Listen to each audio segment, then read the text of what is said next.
From ABC 15 Arizona, breaking news. We begin this morning with breaking news. Former Secretary of State and Joint Chiefs Chairman General Colin Powell has died following complications from COVID-19. He was 84 years old, his family taking to social media to make that announcement. They say Powell was fully vaccinated and had been receiving treatment at Walter Reed National Medical Center. Powell was the first African-American and youngest chairman of the Joint Chiefs of Staff. He later became the first African-American Secretary of State. In President George W. Bush's administration, his leadership helped to shape foreign policy in several Republican administrations, including the Iraq War following the September 11th terror attacks. Powell is survived by his wife of more than 60 years, Alma, as well as 3 children. General Colin Powell was 84 years old. We're just seconds away from 7:01, and you're watching ABC 15 Mornings right here on CW 61 Arizona. I'm Justin Pizzera. And I'm Kaylee O'Kelly. Reaction is coming in regarding the death of Colin Powell. We will continue to share those reactions coming up with you throughout the next hour.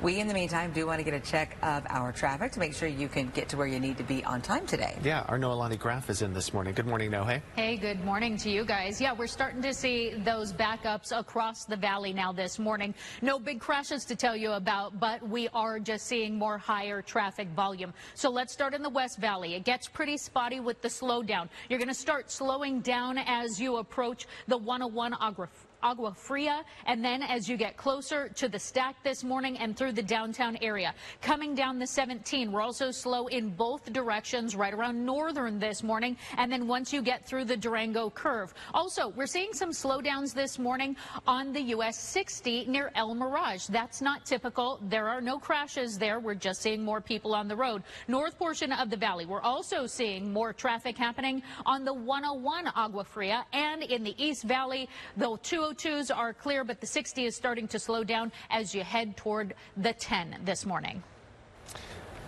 So the freeway is open, but there are still so many questions after a deadly and fiery crash on the Loop 101. This is video right here. DPS telling us that several vehicles were involved. DPS says that a motorcycle crashed near Scottsdale last night, Scottsdale Road. We have calls into DPS to get an update on who the victim is and what caused this crash and if any charges will be filed. A crime alert now in Tempe. ASU police are sending out an alert to the entire campus and the community after a sex assault Saturday night. It happened at a parking garage near Rural and University, and police say the suspect took off running after the attack and may have had a knife and a gun. Detectives say he's dark-skinned, he has short curly hair, a goatee, and was wearing a black shirt with black denim shorts. The woman attacked did not know this guy, so investigators, they believe it was random. If you have any information, maybe you saw something, you are urged to contact Tempe or ASU police departments. Well, a celebration of life is happening tomorrow in honor of Maricopa County Sheriff's Deputy Juan Johnny Ruiz. He was killed while booking a violent fugitive into jail last weekend. The event will happen at St. Thomas Aquinas Church near Litchfield and Thomas in Avondale. It begins at 10:30 in the morning. A reminder to be careful on the trails. Emergency responders called to help several hikers over the weekend. So one was in Phoenix who reportedly had a seizure and then could have fallen. Crews were able to get him transported to a hospital for treatment, thankfully. And then in Mesa, crews rescuing a trapped hiker at 2 o'clock Sunday morning after he twisted his ankle. Mesa Fire said that they really had trouble getting him down because it was so dark out, so they used MCSO's helicopter to get him down. It is going to be a great day if you want to go out there for a hike as we take a live look right now over the valley from our South Mountain Cam. The sun coming up just about a half hour ago, so it's shaped to be pretty nice. Your forecast, or your temperatures, I should say, right now, 64 degrees right now in Phoenix. It's in the 50s in Chandler, 61 in Mesa, the 50s in Glendale, and in Goodyear as well. Today will be below average. It's going to be a high of 83 degrees, and it's going to be breezy. The breezes are going to be picking back up today. So we'll talk about that. We actually have a high wind advisory in the forecast, and 90s. They're also back in the forecast. That's coming up. We'll talk about that coming up in just a few. Now to the big story this morning. 17 missionaries, including 16 Americans and 1 Canadian, kidnapped over the weekend in Haiti. Yes, 5 of those abducted are children, and this morning their whereabouts are still not known. Mandy Gaither has the latest.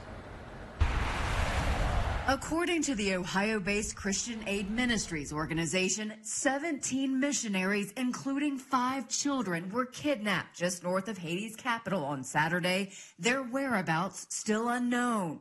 This hits home, so we keep them in our prayers, and the U.S. government will do everything we can to get them back. The organization says 16 Americans and 1 Canadian were abducted. A source in Haiti's security forces told CNN it's believed they were kidnapped by gang members at gunpoint. The missionaries were traveling to a small village after visiting an orphanage near Port-au-Prince. We need to track down where they are and see if, negotiations without paying ransom are possible, or do whatever we need to on a military front or police front. In a statement, Christian Aid Ministries saying, "We are seeking God's direction for a resolution, and authorities are seeking ways to help." Kidnappings have surged in Haiti this year, with numbers rising nearly 300% since July, according to a human rights research group in Port-au-Prince. There have been at least 628 kidnappings since January, 29 of them involving foreigners. As of August, the U.S. State Department has advised citizens not to travel to Haiti, in part due to the risk of kidnapping. I'm Mandy Gaither reporting. And according to a senior U.S. official familiar with the situation, the FBI and the State Department, officials with both agencies are working around the clock to secure the release of Americans, but still do not know their location. The vice president coming to Lake Mead, a deposition from former President Trump, and another Big Apple event. And today's big stories are coming your way at 7:15 in your 5 Things to Know. Thanks for watching ABC 15 Arizona, streaming 24/7 on Roku and these streaming devices.